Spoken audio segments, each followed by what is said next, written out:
Music fades away.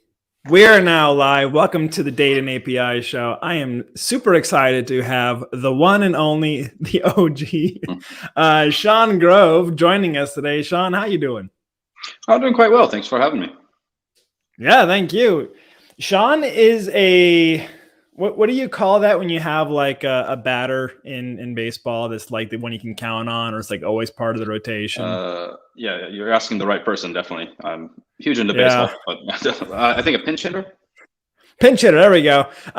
You are like the pinch hitter of speaking tracks, because basically I don't know if there's been a single conference where I have like needed to fill a speaker or whatever, and I haven't known that A, you would say yes, and two, it would be an amazing talk, and I really appreciate that. So thanks for coming for this one. You put together good conferences, so it's always nice to be able to speak at them. They're fun.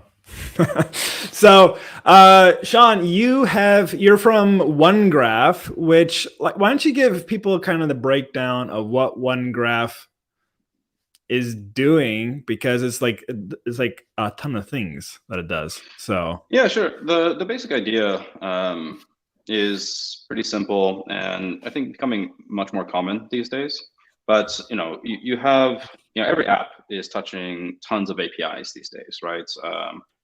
Just hundreds and hundreds of APIs out there across the ecosystem, and each of them kind of has its own approach to authentication, data layout, all that sort of stuff. And every developer has to go through and learn that bespoke setup for each of these APIs. Each API kind of has to build its own tooling, its own developer experience. So the thought with OneGraph is, what if we could kind of normalize the way that you access these APIs? Not necessarily that you normalize the data underneath it, right? Every API does have a unique data set, but we wanted to make it so that it was trivial to access these APIs. So things like auth just went out the window. Exploring the data that was available in there. So you could basically parachute a developer into an API, and within about 30 seconds, they would have a firm understanding of what data was available, and potentially even kind of have it running in production. Nice. Yeah, because I think one of the canonical demos that you used to give was essentially putting together like a GitHub and Spotify flow that would essentially run a web app that you could then push a button and play Spotify like on your phone or something. It was kind of exactly. Yeah, wizardry moment, but not, right? Because it's basically, because the thing that you've often had passion about in the past, and I think your other things that you're doing tangential to OneGraph have been a lot about opening up developer exploration. Yeah, would that be fair? Yeah, you exactly. would say, or yeah, I think so. And then like part of that is born out of the frustration of most developers can very easily articulate the data that they want from an API, right? You take Salesforce, for example, which has quite a large API surface area. You can say, look, for this app, I need to get a list of all of my sales opportunities. I need to know how big they are, what stage they're in, and the name. Right? Like you can easily articulate that. But turning that into working code, that handles auth and everything related to the Salesforce ecosystem, is probably several days, possibly weeks of work if you haven't used Salesforce before. And the thought is that it isn't inherently difficult, right? It's just kind of that most of the roadblocks that are there are kind of incidental, right? Oftentimes it's not kind of given the attention that it deserves. And then GraphQL in particular, I think, provides some really nice underlying abstractions, right? If you find the right abstractions underneath, it makes building a wonderful developer experience much easier. So that's kind of the thing that has driven me for quite a while now. Yeah, that's great. So now I want to touch on a couple of things here too. So with that being kind of the drive for you, and then like sort of exploring ecosystems of APIs, connecting them together, making it easy to consume, easy to sort of stitch together, to now your recent move, if you will, or how do you want to call it? Where did you go, and how did this kind of come about? Yeah, sure. Depending on what level of detail you'd like to go into. But we started. I built the first prototype for OneGraph. This GraphQL API that could reach into lots of different APIs and stitch data together. In I think January of 2015, and it felt like it was very exciting. But if you think about building a business on top of that, a lot of the concepts were very, very new, right? The amount of customer education that was going to be required was tremendous. And so I thought, all right, I better put this aside. And I think, maybe in 5 years, it'll be interesting. But it was an idea that kept coming back and biting me. So around 2017, I started working on it in earnest, and then we started the company in 2018. So that was full time for about 3.5 years. And the landscape changed remarkably in that time. I think a lot of the ideas are now just part of the zeitgeist. You have Apollo Federation and things like Take Shape and Steps, and so people really started coming around to this idea. So I thought, that part of the mission is pretty secure, right? People are definitely going to understand this idea of being able to bring together disparate APIs into one cohesive whole. So then what's the next challenge, right? And I think a big part of that is making it so that you can vertically integrate it, right? And reach scale. So we, good friends with the Netlify founders, and we chatted with them for a while, and we built some proof of concepts of what would a Netlify OneGraph partnership look like. And as we started to build it out, it was pretty exciting. I think on both sides, but especially for me, one of the nice things is Netlify has this huge user base, and it's kind of a noun. So OneGraph, one of the challenges with OneGraph is, it's like a conjunction, it's an and. So it's like if you want to use Salesforce and GitHub or something like that. And so you kind of want like two things. You need two things for OneGraph to be useful. And here's Netlify is now one of those things. So if you want to use Netlify and something else. So that simplified some of the market positioning challenges for us. But also, like the stuff that we could build was just totally different whenever you're on the inside of a company like that versus on the outside. Yeah, I mean, like OneGraph, you could say exists in the edges. Like if you really go full graph there, because then Netlify being one of the nodes. I'm curious if you're even able to give a little more detail. So when you're talking about some of the interesting ways that using OneGraph inside of or with fuller integration with a tool like Netlify, what are some of those kind of exploration spaces you guys are looking at? Is that like privy information that's coming, or is it something you can share, like a little bit of the it's Blackboard mostly private, but I'm about to share some high level notes.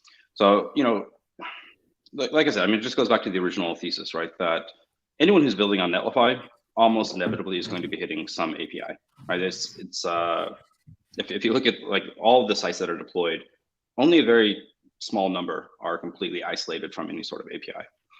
And so the thought is, can you make it so that as part of the experience of developing a application on Netlify, can you make it so that it's both transparent to read and write data to these APIs, to get the data into the hands of the front-end developers or to the designers even, right? So that they have much more flexibility. They can go much further in the product development process. And the one in particular that I'm excited about that I think is challenging for most of the API world, Hasura accepted probably, is the real-time data. So being able to make it so that you can actually securely and efficiently consume real-time data from all these different sources on any of these like Jamstack platforms, like it's a really big challenge right now. And I think that we'll be able to make that significantly, like almost accidental, where you'll accidentally start processing lots and lots of high volume requests. High volume sounds ominous, but no, I mean that actually makes a lot of sense, yeah, because you're going to need tooling in place that allows you to unify the API. I mean, the unified GraphQL API is something Hasura has been pushing for a while. And it's something that really does seem to be a unique problem set that GraphQL is well designed to solve for, and so there's going to be a lot of room there for different tools to work. Do you have anything that's newer or anything that you would like to show off today that you've been working on lately? Or we could even just look at creating a Hasura plus OneGraph, remote schema join kind of thing, play around, or maybe you can just show off what OneGraph does. Yeah. Yeah, I can probably show it off. No. So part of the challenge there is we actually disabled signups. So all the existing customers are supported and whatnot. But while we move this over to Netlify, we've actually disabled new signups. And so I have been getting a steady stream of emails from Hasura users asking for, hey, I know that they're disabled. Can I just get in? So we do try to accommodate them. Yeah, but I don't know. Yeah, I'd be happy to maybe just play with generating some components or seeing what it looks like. On the Hasura side of things, yeah, it could be fun. Yeah, let's kind of have a look at what OneGraph can do. Maybe we'll get some creative juices flowing here, and then we'll see if there's something that we can kind of merge it with. Because one of the things that not a lot of service providers do in a great way is the instant GraphQL API for existing data sets. So whereas a company may have an existing Postgres database or BigQuery they want to bring in to OneGraph in a more streamlined, controlled, access control kind of way. That's where Hasura fits really well in that build, because it's able to say, well, like OneGraph can work with non-GraphQL APIs, but it also works really well with GraphQL APIs, and so that might be an interesting kind of fun thing to have a look at. So let's play. Yeah, sounds good. Do you want to drive? Sure. Do not have a OneGraph account, but I can do it, and you can show me what I'm supposed to do. If you don't have one, then I'll go ahead and I'll drive. Let me. I don't think I have one. Certainly not with this account, but I probably had one back with. Let me put you on screen there. I probably had one back with the Graph CMS days. But all right, let's do. All right, I'll let you play. Okay, so yeah, we could do a few examples maybe. So I think one that might be, let's just do the initial data exploration, then we can play around maybe with Auth Guardian and see how that relates to Hasura, which should be fun. Sure. And then we can see where we want to go from there. All right, so let's just do a new one. All right, so the idea behind OneGraph is effectively, we have a catalog of APIs that are available for you to use. And let me know if I should make this larger or not. And so let's say, for example, you wanted to use GitHub. GitHub has a wonderful GraphQL API. So I can come in here and say, maybe I want to get some information about a user. And I want to know their bio. I want to know the company that they work at, and their ID, we'll say. Let's call this one GitHub user. And then for this login, it's parameterized. So I can go ahead and hard code this and say escrow. If I run this, I'll get some data back. But I have to authenticate. So let me a little smaller.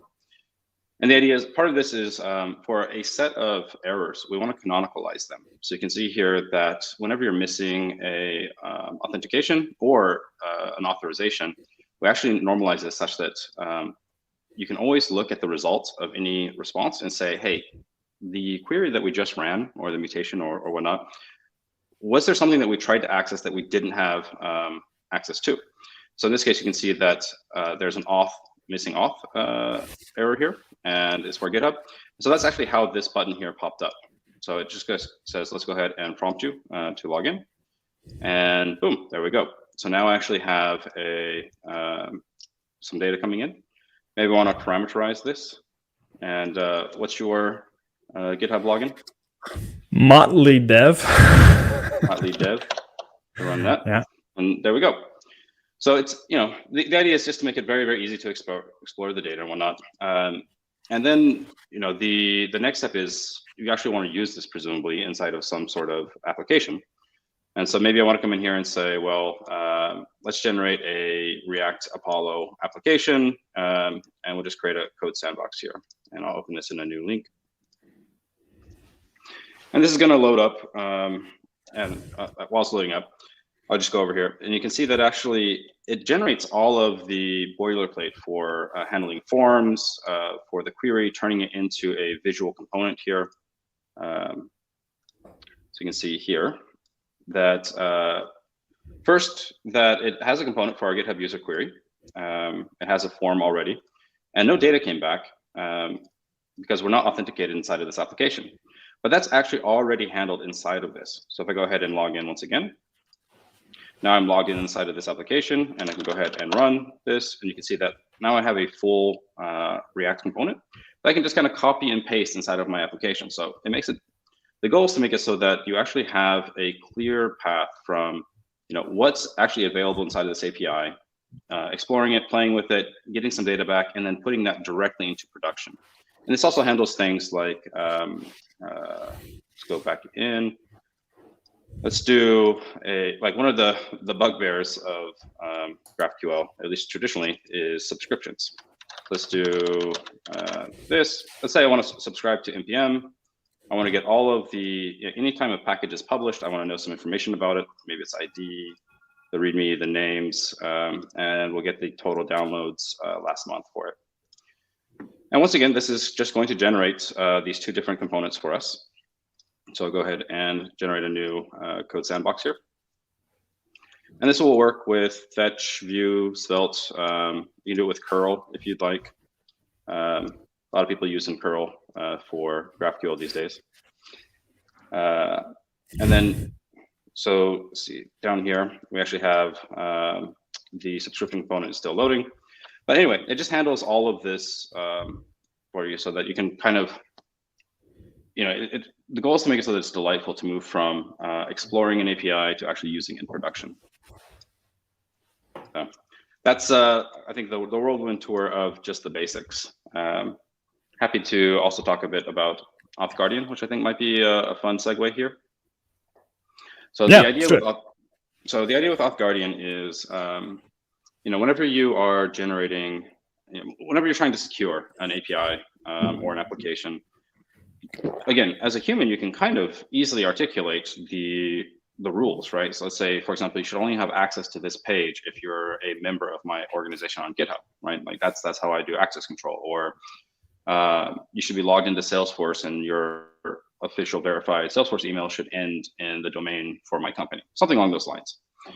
The challenge again is actually getting, finding those facts about you across the internet is very, very bespoke, right? Trying to figure out how to get the data out of Salesforce or GitHub or whatever it might be. But if you have this underlying API that is a well-formed graph, and you can say, I know exactly the query, where in the query to find this information about you, and maybe run some transformational logic on it, then it becomes much easier to actually elevate, what would be hundreds and hundreds and hundreds of lines of, imperative, code, fetching all this data and talking with APIs and whatnot, turn it into something that a human can read. So for example, over here, what I have is a set of rules that anytime a user logs into any service, so GitHub, Salesforce, whatever, I want to run some rules. And if these rules pass, then we're going to affect the JWT in some way. So for example, let's say, on GitHub, if your login status is true, then I'm just going to say, we'll set the value of path, GitHub user, and we have some built-in values. So for example, we know where on the graph to get your GitHub login. And so you can see here that it's giving me a little preview of what is this JWT actually going to look like, if someone were to log in. So if I log out of GitHub, you can see that it goes away. So this current rule, when someone is not logged into GitHub, this is the JWT that they're going to see. And if they do log into GitHub,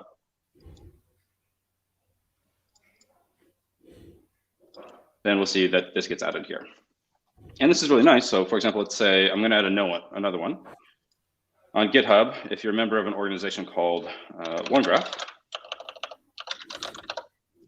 then on Hasura, I actually want to set your default role to be one of admin.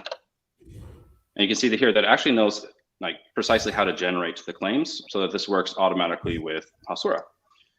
And maybe I want to, I have an Apollo set up as well. So I'm going to say on Spotify, if your login status is true, then on, let's say on Apollo, I want to add some roles of, Spotify user. And I'm not logged in currently. So if I log into Spotify,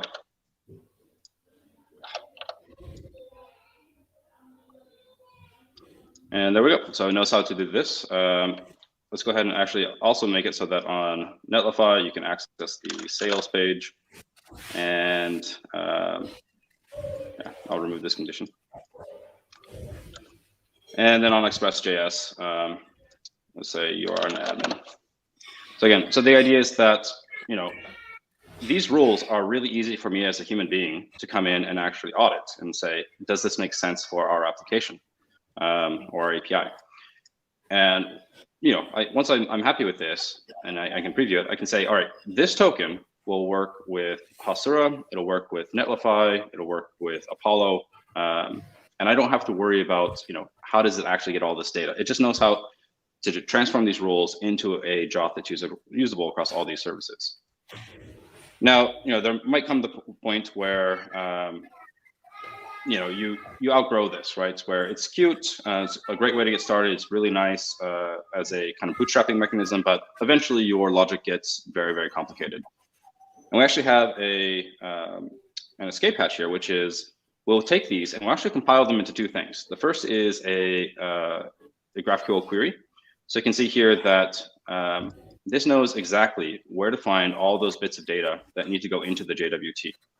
So for example, if I added, for example, say GitHub ID, and we'll do a built-in value of the GitHub user ID, you can see here that it actually knows to use your database ID, or maybe I want to change it to be your GitHub email. So it knows to add in your email here. And then it will also generate some JavaScript, which will take the results of that query. And you can see here that it actually will extract all of the bits of data you need, and it will reproduce that JWT exactly in your own handler. So you can use this to get started with your Hasura application, use it to lock down the permissions on the API, and you can be pretty confident that if you ever need to do anything more complicated, there's always this very smooth transition path into taking this logic into your own hands. Yeah, and you can see how that becomes really, really powerful, especially in context of something like a Netlify, where being able to simplify connecting auth between these different providers is really, critical. I'm trying to think if there's any kind of a quick demo-y thing we can do here. Does OneGraph have a built-in connection to Netlify functions? No, not at all. Because what we could do for fun, this is a proof of concept. So what we could do is we could actually utilize Hasura for basically exposing a Netlify function through an action on our API, and then use the auth guardian to be able to give us sort of an access. So we'll do something that needs to happen inside of the Netlify function that requires the proper JWT, and we'll use Hasura to essentially funnel the JWT through to the Netlify function, and then perform some sort of a behavior to the Netlify function. Yeah, we could give it a try. Are you able to set permissions on remote schemas in Hasura yet? Yeah. I know that. Oh, okay. So maybe we could just rules. You can do role based. Yeah. Yeah, maybe we can just do something even simpler where we can add a mutation that will allow someone to control your Spotify.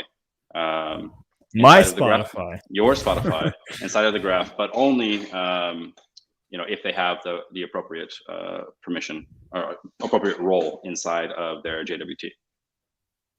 Is that possible? Sure, we can try that. I'll have to have you actually probably talk me through some of the important pieces, so we can try to see what we can build here in 30 minutes. To yeah, I mean it's a risk, but let's try it. I mean, why not? I wasn't planning on it, but yeah. All right, you want to drive for this part? Sure, I will drive for this part, and we'll see how far we get. Let me go ahead and share my screen here. So I will share the screen. Fire up a new Hasura, or get to a Hasura where we can add in a remote schema. And I'll send over the endpoint. So here is the GraphQL endpoint that you can use as the remote schema. And one of the things that is a bit challenging here is our schema is very, very large. It's something on the order of, I think, 80 megabytes of JSON. But one of the things we've just worked on in the past 2 weeks, it's not released yet, but it allows you to select subgraphs. So if you're only using npm, you don't pull in 70 megabytes of JSON for Salesforce and Spotify and everything. What I'm going to do here is I'm actually going to do something more fun. I'm going to give an old sneakaroo peekaroo of something else that we're working on here. I'm not going to use cloud for this just yet. So since we don't have like all the viewers in the world, I just closed down that thing. So that's probably a less nice experience. We have a new thing that is called REST transforms. But I need to boot up a example of this. So give me one moment to find the where I have the code running for that. I have the elevator music queued up. Yeah, my stream game is not that good just yet, unfortunately. So I do plan on trying to step up a little bit this coming year, but we'll see. So I'm going to go ahead and grab a blank Docker Compose file here, and then boot it up, and we'll be able to get running with that. This Compose file should do, I think, everything that I need. So I'm just going to take this new folder that I can then run with that. So I'm going to go to make a new directory. I'm describing this for ASMR developer debugging is the effect we're going for here. One graph jam. I'm going to call this folder and go into there, and just almost there. So I will share my code screen here so you can at least see a little bit what I'm doing. That's good. So maybe it's less weird. Share a screen, share a window, share a bird, share a plane. Okay. So I'm going to go ahead and just make a new file here. This is going to be a Docker Compose file. And that Docker Compose file is going to be these magical contents here, which is going to just basically bootstrap up a beta version 3. So this is something you can definitely try out yourselves. I'm going to go ahead and run this now. So Docker Compose up. I think that's everything I need. Going to do its thing. Error. So let me have a look to see. Port is already allocated. That is because I will do a Docker Compose down and do it again. So we'll run this now. This should free me up some ports. Still allocated. So we're going to do the down again. We're going to see what's running here. So we'll Docker stop that. And, that's much kinder way. I usually just pkill whatever's bound to the port. I like your approach more. That's, I think it's more about a confidence level about what it is you're able to recover from, right? So if you're fair enough, yeah. If you pkill the wrong thing, You're in for a bad day. Live dangerously. That's my motto.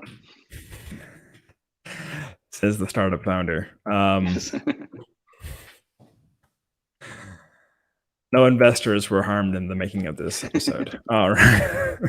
So I didn't run this in detached mode, so you get to see a bunch of lovely output, but we're going to go ahead and just minimize that. I'm going to stop this screen and pull up the actual browser environment now. So this is going to be kind of cool. We'll see what we're able to, we'll see what we can see here with this. I will now switch over to the actual console, share this window. And a little hint, if y'all watch the Twitter feeds later this afternoon, you might see some more stuff happening regarding this information. So that beta might get dropped, so I'm saying.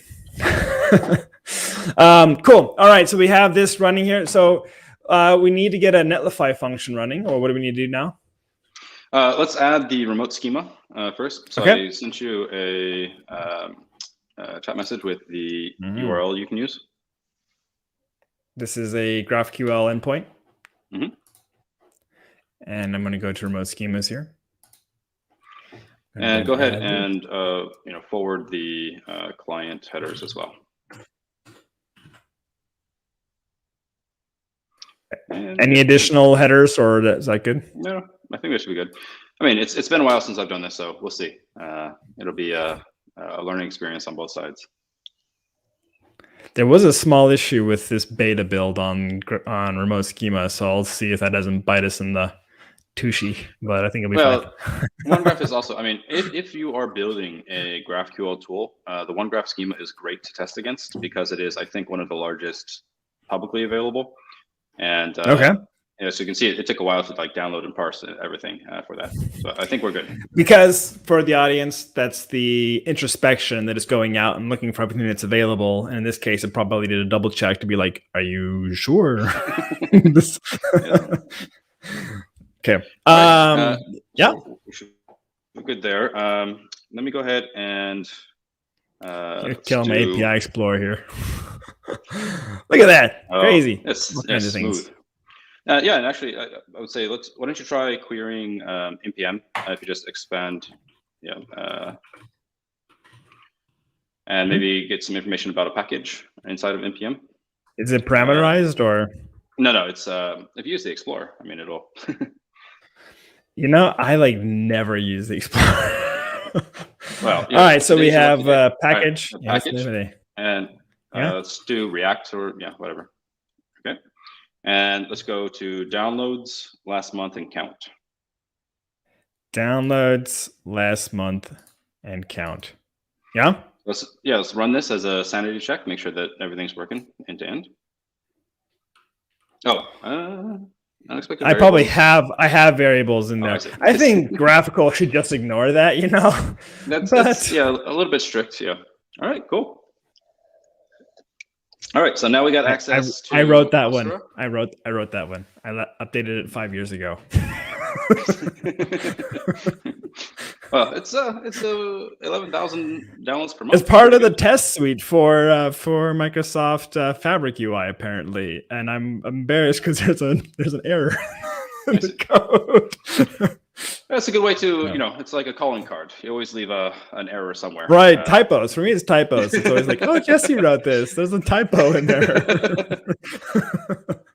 Okay, so now we have a challenge, which is we want to make it so that we can get some data from Spotify, right? Which requires you to be authenticated. So what I'm going to do, why don't you add an authorization header up there? And I will send you over a token just in a moment. That might be plain text, just so you're aware. That's fine. Okay.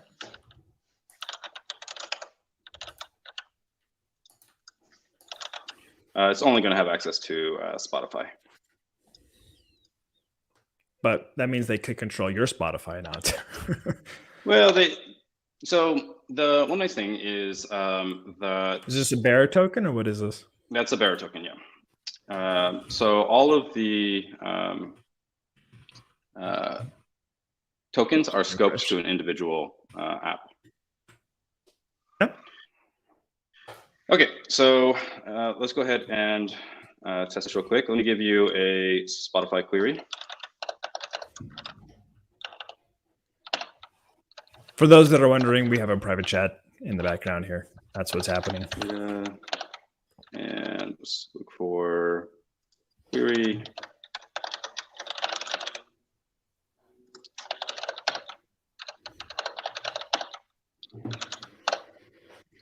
Okay. Here you are. Now, did you actually add, was it you that added the Explorer to Graphical? I did, yes. Yeah, GraphQL royalty in the house. All right, so there we go. So we're able to query into Spotify through Hasura and get some data back. So that the token that I gave you is not a JWT, it's just a token. Let me also share for any good citizens out there, if you go to this URL here, it's onegraph.com/security. If you ever find a token, you're able to, in the wild, say it's in GitHub or whatnot, you can actually paste it into the form here, and it'll destroy the token. So if you ever see a token that someone didn't mean to expose, then you can go ahead and destroy it for them. All right, so if you find somebody else's token and you paste it in there, it'll just destroy it? Yep. Like any kind of token? Any kind of token. The idea being that it's better to be able to like disable it rather than have someone take that, hijack it, and use it for nefarious purposes. So for example, you could take that token in right now and the token would go away. Interesting. Okay, so let's see, how would we apply permissions? So we need a forward. We need a forward. Essentially, we're needing to call the Hasura endpoint with the Auth Guardian JWT to a mutation. Or go ahead. Okay. Yeah. So I'm curious, like so for example, let's say we're searching for Spotify tracks. Let's say I only want you to be able to get the image URL for the cover if you are. I think I see where you're going with this. So you want to go through remote schema. So we're going to give a role here. We're going to test this because I haven't actually done this really in a meaningful way, but I'm going to have to reboot this because I believe I need to, add this environment variable. No problem. So we're just going to do this real quick. So I'm going to go ahead and go back to my Docker compose file. I'm going to set this to true. And I need to then Docker compose stop.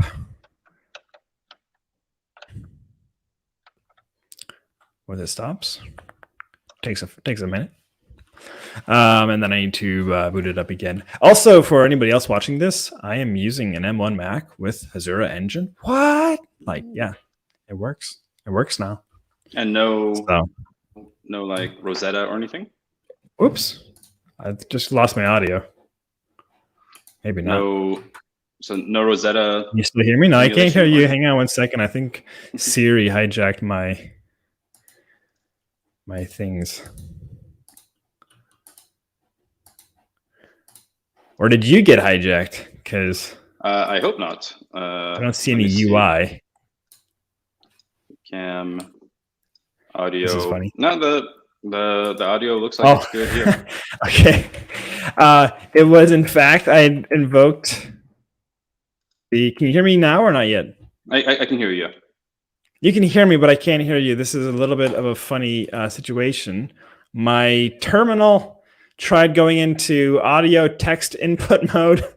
It has not given back my headphones just yet. So let me see what I can do about that. This is a first. Give me 1 second here. I'm going to go to audio. I may have to switch to a backup mode here. Okay, now I can hear again. All right. Oh, great. Hear. Okay. That was unususual. All right, so I'm going to save this file and reboot, and then we should be running it up again. So I needed to add the environment variable. It should be all happy. Let's let it kind of kick through for a second. I'll try refreshing the page here. Not yet booted up. So we give it just a moment here. I'm looking to see if there's any errors. I don't see any errors. So it should be coming online. Here we go.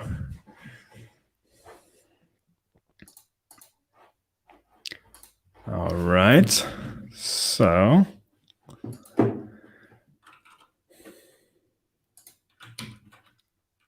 that API, the endpoint seems to be asking it a few things. Yeah, it's quite large, like I mentioned. Yeah. All right, and you may have to restart once more. I'm giving you the Hasura, how do you call this, JWT claims setup. Oh yeah. Mm-hmm. Yeah. So just as a bit of preparation, but we can I'll have set up to the permissions first. Yeah, let's try it here. So I'm going to go into here. And so it had an error introspecting the schema. Let's see if we can give it a chance to try again here for permissions. Okay, so we're gonna call this a pal, a friend. Okay. Just so I know what's happening if I see weird things happening. Okay, so we're gonna drop down into Spotify. You said, right? Yep. And we wanted to. Do you know which specific endpoint we wanted to extend these permissions? Let me grab it real quick. So it is a Spotify track. Spotify track. I see that. Mm-hmm. Okay. Yeah. Excuse me. Okay, so let's make it so that you can only get the. Let's see. What's a good one? I think the album. Well, let's just make it easy. Let's the preview URL. You can only get that if you have the PAL role. Okay. Mm-hmm. So we'll just do that one. Yeah. Okay. So we'll close that up, and we have that permission. Oh, I don't think I have to save it or anything. Let me just see if I have to save anything at the bottom. Wow. Yeah, a few types here. Let's just grab that handlebar here and just. There we go. Save permission. Let's see if it's likes working. So that's what I mean by like OneGraph is a nice stress test for, if your tool works very quickly with OneGraph, then it's going to work with everything. I'm going to put a watch inside of the Hasura. Query has to be an object type. So what would that be indicating here? So do I need to give permission on query too, or? I wonder. Yeah, makes sense. Okay. And then just to make sure I understand the UI, I saw that there was an X next to the PAL. Is that supposed to be an X or a check mark? So that's currently an X in terms of we haven't saved the permissions yet. Once we have that, it'll switch to a like a partial icon. Okay. So we've got the Spotify query. Do we probably need to add anything there? No, probably not. So we got Spotify. Yeah. This track we were playing with, right? Yeah. So it's like Spotify search. Okay. Just checking to see if there's anything here that would indicate. I can try running the save again anyways, but yeah, I think if you click on the Spotify query bang, does that take you down to maybe that object? Right there, yeah. Okay, cool. And then you can see here that all that's enabled. That looks good. Yeah, so this looks coherent to me. Let's try it and save again.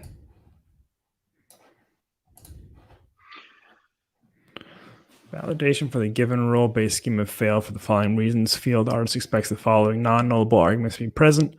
ID field track.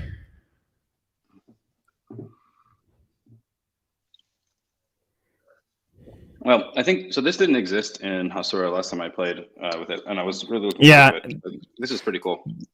Yeah, this is we're getting challenging edge problem, here. Yeah, we're getting very edge here, and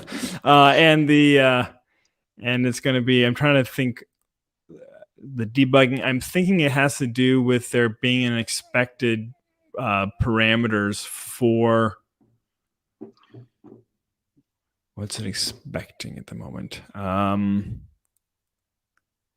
You see, just taking a quick peek here. Oh, interesting. I guess there might be a challenge with string and UUID between Hasura and OneGraph. Was that's I don't remember what the error message said, but I wonder if there's an assumption that like an ID is. Well, it did expect. Is that somebody commenting there in the chat? Yeah. Common error with OneGraph. Okay. Okay, so that might be the situation here. Interesting. Okay. Oh, no worries. I mean, well, we could try. Do you happen to know the REST endpoint for Spotify? Yes. 1 second.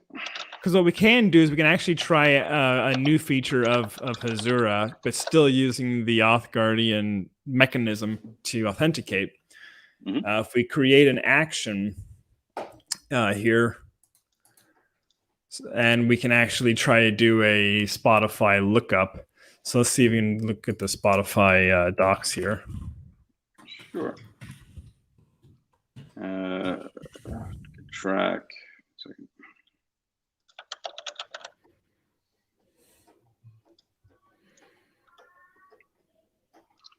Okay, so here's the equivalent curl. Okay. Let me grab this here. So we got the external audio, the header. Okay, good. And I'm going to just grab the API endpoint here. So this is a GET request. So we're going to do, and this is a search. It's a search, and then the parameters. Well, I pasted it in here so we can see it. So what do we got here? We got API Spotify.com v1 search question mark IP equals album and include external audio. And then there's a Q equals, and that's your query. Oh, the Q is the query. Okay, so what we're going to do is we're going to go ahead and create a Spotify. Do you mind running that curl on your machine real fast and just pasting me with the JSON responses so we can map that? I'm going to do this here as a query, not as a mutation. So I'm going to create a custom action here inside of Hasura. We're going to call this Spotify search. I'm going to give this a search string here. And this is going to just simply be a string, but it will be a required field. And so now we can actually remove this input here. We don't need that. And we're going to take this field. So we're going to give it a request transform here. This is the new stuff here. So we're going to make this a GET request. And we're going to go ahead and do a query param, which is Q. And then we need the input. Go ahead and view the sample input here. Yeah, I have it here 1 second. Or I have the output rather. Let's see. So we need the, what's the syntax for? I'm going to do a search here on the docs. Is there a docs? And that would be action transform. We'll do a search up here for action transform. And this one here for the query param, I'm looking for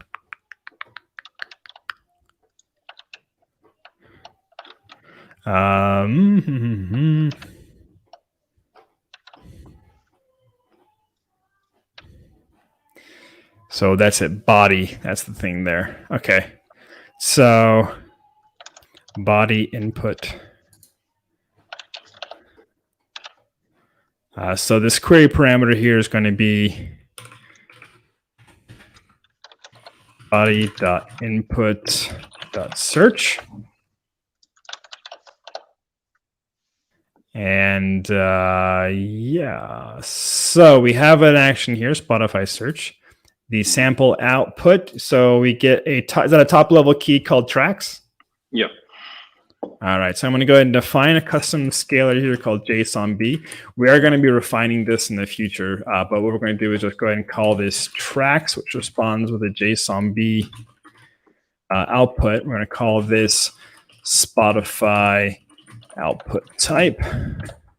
We'll make it even more specific, Spotify search output type, and we'll map that as the expected response from our thing. So we'll expect to see a tracks. So now what we have is and we can actually expand some of these parameters even more. So we have the type is album. I'm going to go ahead and hard code that in for now. And so we can remove that and include external. Go ahead and parameterize that on there. How do they tell? Is that just audio? Okay. And we'll just go ahead and remove all those parameters. Yeah, it's really cool. So we have this search API. We have the parameterized input coming from Spotify search output input search here up here at the top. And we're going to go ahead and see if this gives us everything we need. And we need to forward client headers is the biggest thing. So when we receive headers from to our API, then we need to pass that on. So what we would get as the approval authorization header from auth token, we would forward that along. Let's go ahead and hard code that one token for now, just as a test. And then we will remove that in a minute if we actually get that far. Well, give me one second. I'll just play in the APIs. Yeah, good. I need to go and grab so the one graph token is not a token that will work with Spotify. It's a token that has lots of auths. So let me get you a Spotify token. Okay. In just a moment.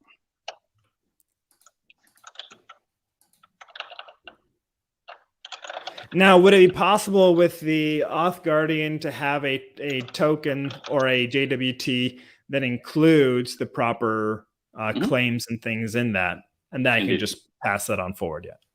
Yep, you're good. So let's do.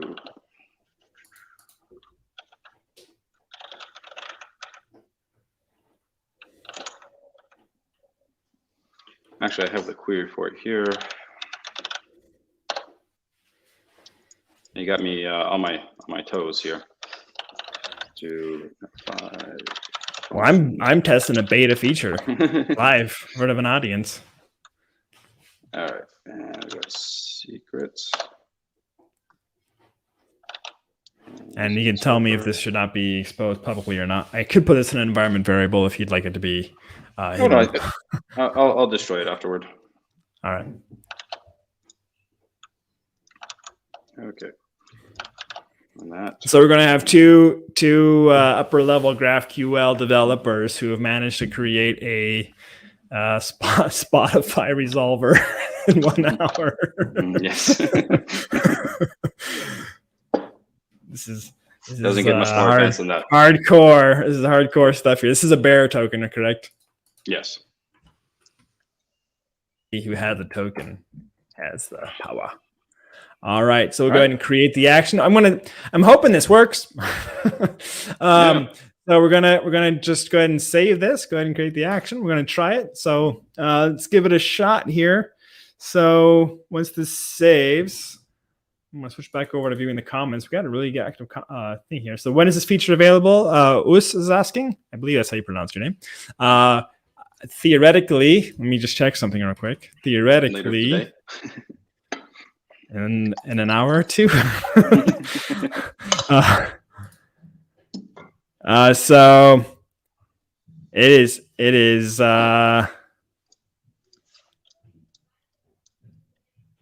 it's building. So all right, so we've got this thing saved. Let's go ahead and test this in the API Explorer. So what we'd have is we have this exposed search now. So we go ahead and we say Spotify search. And we still have the remote schema. I'm surprised that we didn't get a collision with that. So that's nice. That's good, yeah. We'll do a search now. And I can just give this any string here, right? Like this is like specifically for albums, right? Would be the thing. Yeah, or yeah. I don't know. Tracks. There's got to be an album called Butterfly, so we'll just go ahead and try that. I don't know why that came to my mind. And we'll look for tracks here. We'll see what we get. So invalid something or other. Let's see what the issue here is.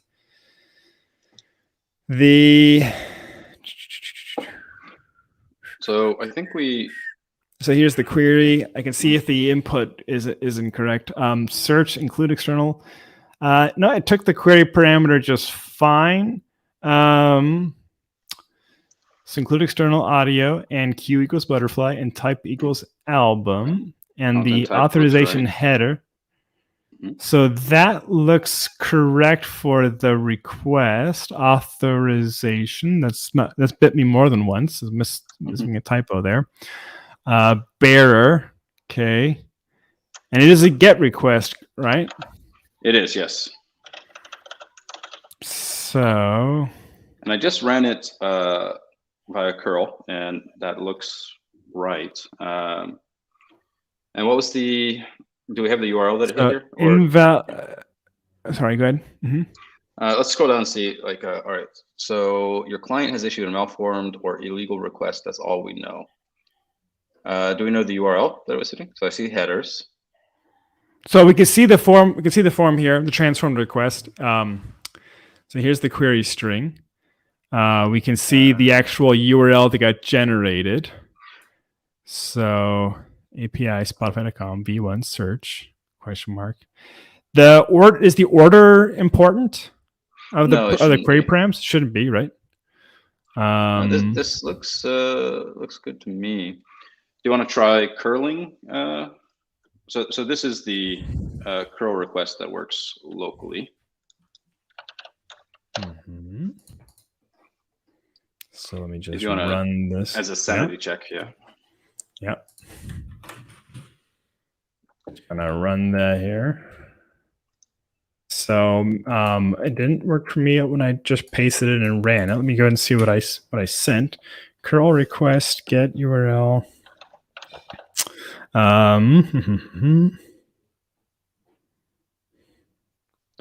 So it said URL bad, illegal, format, or missing URL. Maybe I need to. What is it not like there? You said you ran it on your machine and it worked just fine, yeah? Yeah, but I'm running it. If I copy and paste it from that, then all right, let me. Does it get too many like funky formattings? Yeah, I suspect. You remove all the all the slashes out of it real quick. Yep, that should do it. Okay. How do you jump words in terminal? Meta F and meta B. You do have to. What's meta?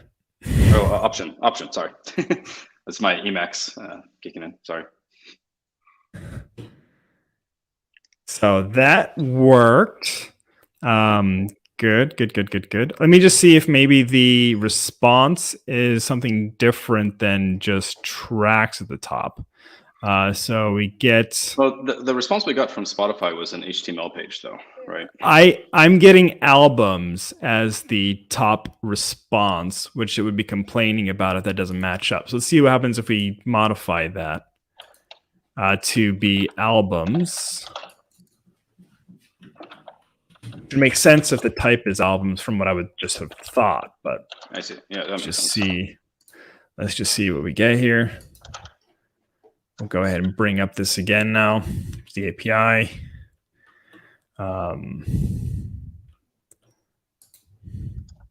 Saving. History. All right. So now we're going to try albums. I mean, like, obviously it would not be. I was just wondering because it doesn't like the request.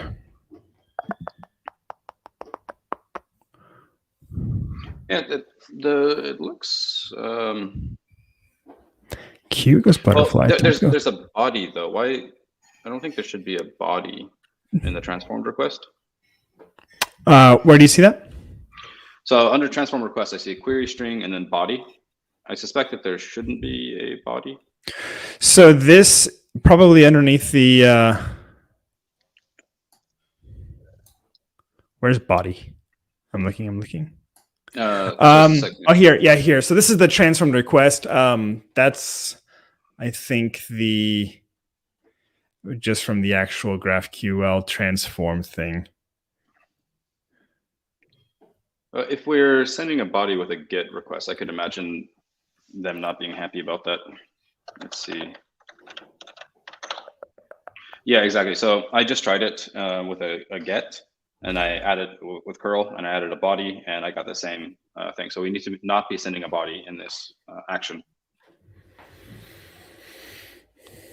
So I'm wondering, yeah, that's going to be a problem. Let's have a look here. Yeah. Let's have a look. So this is all new stuff. So we have the API endpoint, and then we have the transformation, which goes to the base URL. This is the input parameter coming from GraphQL. Payload transformation, which the transformation we want is just don't. Well, yeah. Can you just see? The only thing is it'll give us is the request by, but this is typically only with post request. It shouldn't necessarily be firing. Exactly. With,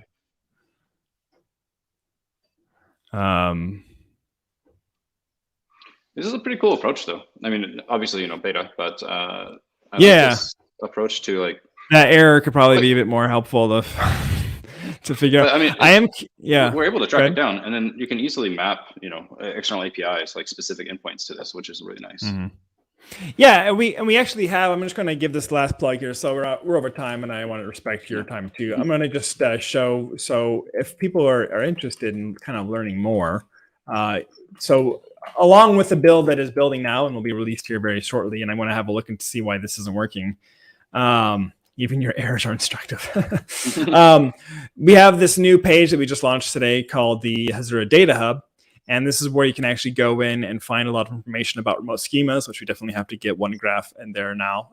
And we have action transforms, event transforms, and you can actually find plug and play examples where you can actually just bootstrap up a Hasura project with Elasticsearch, Airtable, Firebase, and this is community powered. So if you have an integration with some tool you'd like to try and test out, because again, this is going to be a live version in the next hour or two, you can try this out and you can follow the guide here to actually submit new stuff. So this would be something that'd be kind of fun to play around with.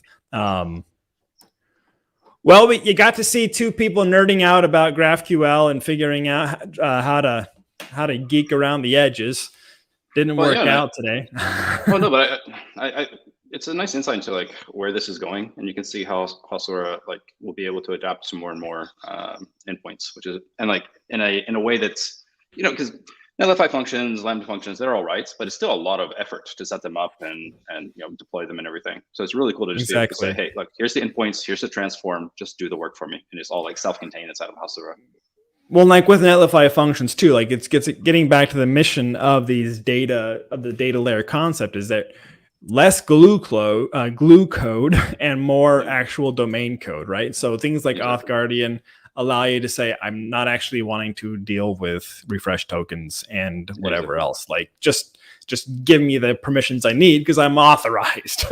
And so being able to have that and be able to then send that off into these discrete handlers is very much the right approach. Sean, that was a lot of fun. It was definitely didn't quite have the right ending. I'll definitely get that fixed and figured out what's going on there because Spotify's got to be there. But I'm completely I'm always happy to explore the edges and break things. So no worries. A lot of fun today. All right, thanks again for joining me today. I'll let you go because I know you're a busy guy.